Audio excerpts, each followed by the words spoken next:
Okay. Two cases are now called. 25 CR 577.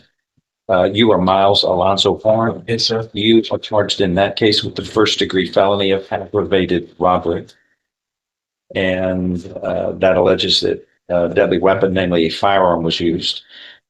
And in 25 CR 578, you were charged with the first degree felony of murder.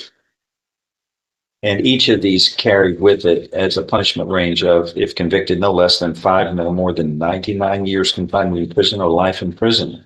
And a fine up to $10,000 can be assessed. Do you understand what you're charged with and the punishment ranges applicable here? Yes. These are both alleged that this occurred on or about April 8th of this year at approximately 6:30 in the evening. All right, the court has reviewed the probable cause affidavit in each case. Also, the court has a public safety report on the defendant that court has reviewed, and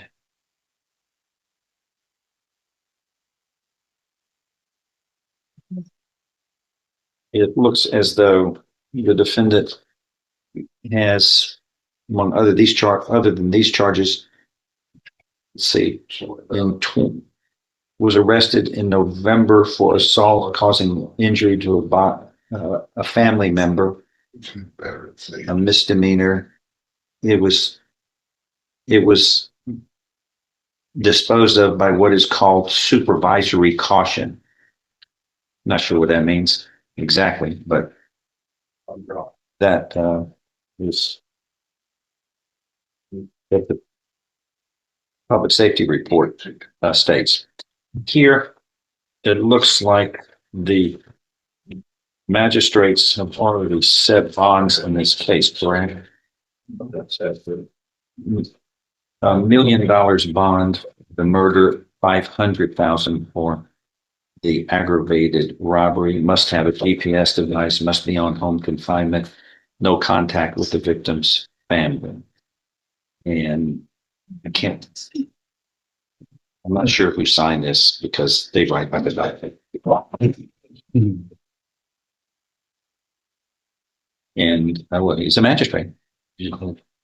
And you can lawfully set these. Was this done in April? I believe so. April 10th. All right. You are seeking what today? Your Honor, I'm seeking a bond reduction on both of these cases, and I have one witness to present. Go ahead. Your Honor, I call Mary Smith. Ms. Smith, good morning. Raise your right hand. Do you solemnly swear or affirm that any statement you make during this hearing shall be the truth, the whole truth, and nothing but the truth? So help you God. Yes, sir. Lower your hand. Go ahead. Ms. Smith, would you state your full name to the judge? Mary Elizabeth. And Ms. Smith, other than you being the mother of Miles Horn, that's correct, right? Yes, sir. Could you tell us a little bit about what you do for a living, what your job is? I'm the reentry supervisor for Texas Department of Criminal Justice. And what does that job entail? Basically what I do is I oversee all the other social workers to make sure that when they re-enter back into society, they have the resources that are needed, jobs, housing, documents, whatever's needed to help them succeed. And where do you reside? Here in Jefferson County? I do. How long have you resided? For about 14 years, 15 years. The number on your address, just the number. 5230. Okay. And do Miles reside with you in that He does. home? Who else resides at that home? I have a daughter. And I have Hold on. Hold on. I'm gonna stop things as we go. His address is not the same as hers in this. We moved. I'm sorry. Hold on. Let me speak, and then we got to deal with each issue, and I've got to set forth the issue on the record so that we can deal with it. This indictment of that was handed up on May 14th of this year states that it's 3715. This is correct, We did live in there. but he's not living there now. No, I know where he is now, but I mean, that's, if he was released, he would not go to 3715. No, sir. He would go to where you live. yes, sir. Okay. Go ahead. And I missed that address. New address is what? 5230 South Market King Parkway, apartment 515, Beaumont, Texas, 77. 705. Yes, ma'am. Now, you understand the allegations, the seriousness and the nature of these two indictments, correct? You had an opportunity to get that information. I'd like to ask you some questions about the safety of the community. How long has Miles lived in that home with you or resided at a home fairly with you? Not necessarily the address you're at now. Honestly, His entire life? yes, How old is he? 17. And who else lives at that address? My daughter and I have another sister. Could you tell us a little bit about that home? Is it an actual home? You talking about now? Is it an apartment? It's an apartment, yes, sir. And you are the owner of that? Yes, Just tell us a bit about, does that have phones? Does it have a surveillance video? What kind of home? it does have phones and it's cameras everywhere. And it's gated. No reason why I'm Chelsea either. Okay, and you're able to view those surveillance cameras from anywhere? Yes. Mhm. If the judge were to keep the GPS device that's currently on the bond, that home would be adequate for that. Yes. Now, does he have a vehicle? No, sir. Does he have a license to drive? No, sir. Does he have any extensive ties within this community here in Belmont? Yes, we're members of Rest for Lost Souls, so he's active. He serves as an usher there, and sometimes he fills in as a drummer. Could you tell me a bit about any work or employment that he has? Yes, he was employed with Olive Garden as well as McDonald's. What kind of jobs did he do at Olive Garden? He was I would tell him when you first walk in. Hostess? Yes, Or he hostess? was a host. Yes, You have another son that works there at McDonald's. at McDonald's? Yes, And he's very young, you mentioned. What kind of education does he have? Does he have a high school diploma? not yet. He doesn't. Miles, no, not yet. What are his goals? He was supposed to leave on May 5th to go into the Marines. Had been training with the Marines and he was scheduled. That's he wanted to do that. So basically, and he wanted to graduate from high school. So what I've done is I've reached out on Monday, November 17th. I went to the Workforce Solution and registered him so that he can continue his education and get his GED. And then from there, they'll help him get to more and pick up a trade. What are his goals, you know? Yes. Well, like I said, he wanted to be a Marine. That was his goal. So since then he and I were talking about different trades, and he said he wanted to become an electrician, like my dad. Regarding another serious issue the judge is going to consider, which is a possible risk of flight and not appearing to court in future. Does he travel? No, Does he have a passport? no, sir. You said he doesn't have a vehicle. No, sir. Okay. You're asking the bond or the judge for a reasonable bond in this case. Have you reached out to bondsmen I currently? have, yes. Which bondsmen have you called? in this case? I called ASAP Bonds, and I'm working with a bondsman named Mr. Derek. I don't know his last name, but I'm working with him. And I reached out to about 3 other professionals and got the two's name, but they just said I had to know what the bond was. Okay, were they willing to work with you if the bond was lowered to a reasonable amount? They told me 4,000. Okay. And that was for the 100,000 I Yes. put on motion. Okay, and that's what you're asking the judge to reduce to. We pass a witness, Sean. Ma'am, were you familiar that your son was out doing this? No. He was living with you, right? Yes. Did you know he had a gun? No. Did you know there's witnesses that heard him plotting to rob this individual that got murdered? No, I mean, I heard that after all what happened. Did you know that this could have been a capital murder filed against him where there would be life with no parole? No. I did some research on my own, so Who's the victim of the Wait, family? hold on. You did some research on your own? just to kind of, when I heard what his charges were, I just Googled it and saw it, to see what it consists of, because I wasn't sure. Like I never. What the charges were? You Yeah. don't know what the underlying circumstances are. Right. Who was the victim of the prior family violence that got dismissed? Who accused him of hurting them? My daughter, they were in a brother sister spat, and he threw a speaker at her. And so, I mean, he just stayed for a day. Okay, but that was dismissed. Yes. And while he was under your care, these offenses were committed. Is that correct? Yes. Okay, I'll pass with this, Judge. Just a couple Go follow-ups. ahead. Go ahead. Do you have any firearms in the home? I do not. Okay, that's all I have, Your Honor. Oh, is this lady excused? Yes, Your Honor. Okay. I have no further questions. You may be seated now. Next. Your Honor, we rush. Go ahead. What do you want to say? Your Honor, I'm asking the court to consider a bond reduction for 100,000. I think in light of testimony here, the safety of the community can be looked at in numerous ways, including the extensive ties to the community. Ms. Smith has got a number of items within her house that I think the GPS device would be appropriate for. Here, yeah, also you've got a young man who is going into the military. He does have some goals, and he doesn't have any expensive travel. He doesn't have a passport. He doesn't have a car. He's not going to look like go anywhere.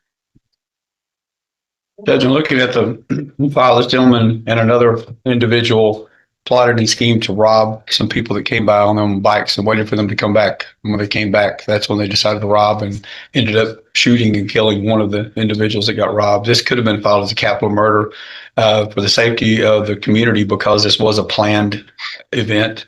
We would ask that the bond pay to say, huh? Why wasn't it? Why wasn't it what? Capital? Yeah, why wasn't it? I think because of the age and because of the fact that this young man was not the actual shooter. He was participating in the aggravated robbery, though. Okay.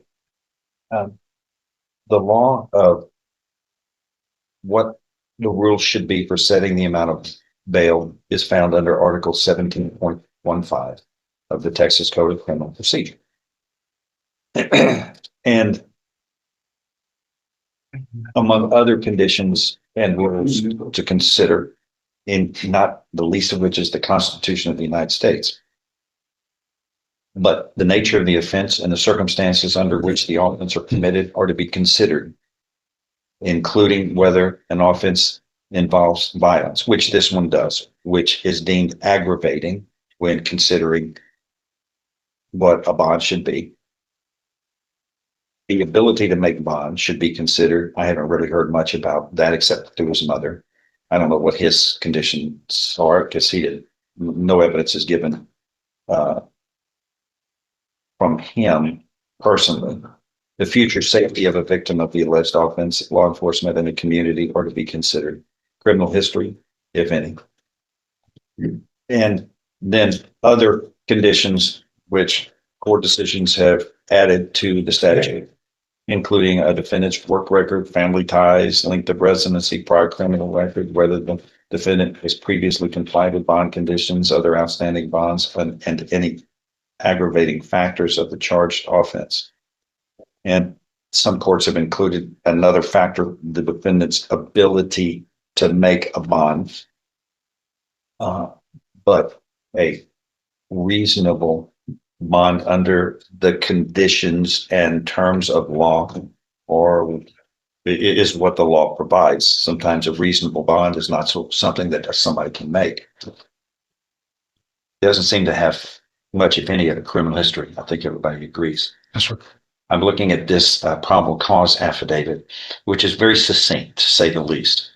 And it involves information from an unnamed witness who observed the defendant and others discussing and conspiring to commit a robbery against others, including the deceased, the person who was killed in this case. And according to the witness, the defendant and another person approached two individuals, pointed handguns at the victims, attempted to take their motorized bicycles. Then the witness sees the co-defendant, the other person, not this defendant, but a co-defendant, discharge his firearm, which strikes the deceased, in this case, whose last name is Thompson. And it is alleged that this defendant acted in a conspiracy with a second person, the other individual involved in the murder and aggravated robbery, murder of one person, aggravated robbery of the second individual. And thus, under the law of parties and in conspiracy, this defendant is held responsible under law if all of these facts are proven true beyond a reasonable doubt. The bonds are $100,000 in the murder and $500,000 in the aggravated robbery. Your Honor, it's $1 million. What? I'm sorry. It's $1 million in the murder and $500,000 in the aggravated robbery. So it's 1.5 million total. Yes, sir. Criminal history is really not a factor in this equation. It's the circumstances of this crime. What is a little tenuous, of course, we got an unnamed witness here. Well, it's unnamed in the piece. I don't have it. Yes, sir. I don't know. Nobody's told me that it was a person who is not even in this probable cause affidavit. Does it says that the witness has proven credibility? It's an unnamed witness, and maybe it was placed that way for security purpose. But I don't. The strength of this, all I know is that a witness is providing this information, which is very disturbing. And the grand jury, whatever they heard, acted in probable cause to deem that these two offenses had been committed and the defendant committed them. And the what is the defense asking for? Your Honor, we asked for a reduction to 100,000 on each of these. I know that's quite a big drop, but that is what Ms. Smith was asking the bondsman as she testified to work with her on. Okay. Court's in a kind of a bad spot here on not having a lot of information about the facts of this case. And because of that, the court is going to, is inclined to grant some relief for the defense, but it's probably not going to be anything that you're going to request, you're going to wish. I'm going to grant some relief. The bonds will be reduced to one half, $1 million to $500,000, and the $500,000 to $250,000. Still a lot of money, but the circumstances which are disturbing, the court feels like it's a little tenuous on this resting on a witness whose credibility is, I can't really test, but nonetheless, the grand jury felt like there was probable cause. So I'm going to allow some relief of half of these bonds, 50%. And due to that uncertain, this lack of information that I'm getting on the probable cause affidavit. But if that is posted, you will be on home confinement. If it is posted, you will stay at your home. You must have a GPS device. You cannot go anywhere Yes, sir. without permission of this court, Yes, except you, to go to the hospital. sir. That's where you will stay in a home confinement kind of a situation. Yes, sir. And the other needs you're going to have met through your family, who will provide you food, and whatever other necessities. If you need to speak with your attorney, you can speak. You can go visit with him, Your Honor, I'll notify probation the exact date I'm set up on doing those. and you can only go in the most direct route possible to and from your house to his office. Understand? Yes, sir. Okay, we have an announcement coming up on when. Yeah, everything does. You can do that too. The only date I have so far is this one. I'm not sure. Does the state wish, the state wants an announcement setting next? Yes, sir. We got some more discovery. We got to provide. Mr. Batuski just gave us a thumb drive. What's a good date for announcement, do you think? Is a month going to, 6 weeks? 6 weeks probably. Be better. 6 weeks on these? Okay. Done. Thank you. Thank you.